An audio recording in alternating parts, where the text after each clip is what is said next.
கன்னியாகுமரி மாவட்டம் நாகர்கோவில் அருகே குமாரகோவில் பகுதியில் ஓட்டுநரின் கட்டுப்பாட்டை இழந்த தனியார் பேருந்து இருசக்கர வாகனம் மீது மோதிய விபத்தின் சிசிடிவி காட்சி வெளியாகியுள்ளது.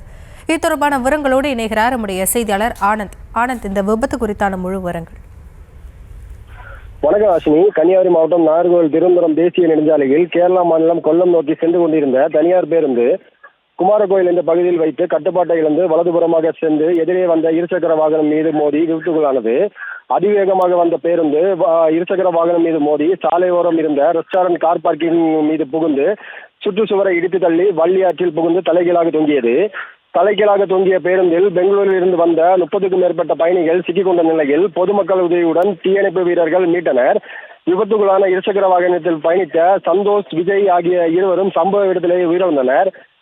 இருவரின் சடலத்தை கைப்பற்றி பிரேத பரிசோதனைக்காக அனுப்பி வைத்த தக்கலை போலீசார் விசாரணை மேற்கொண்டு வரும் நிலையில் சம்பவ இடத்திற்கு நேரடியாக வந்து ஆய்வு மேற்கொண்ட மாவட்ட ஆட்சியர் அழகு மீனா மற்றும் மாவட்ட எஸ்பி ஸ்டாலின் ஆகியோர் விபத்து குறித்து விசாரணை மேற்கொண்டு வரும் நிலையில இதற்கு இடையே இந்த விபத்து குறித்தான பதபத்தை வைக்கும் சிசிடிவி காட்சிகள் தற்போது வெளியாகியுள்ளது. ஆசினி,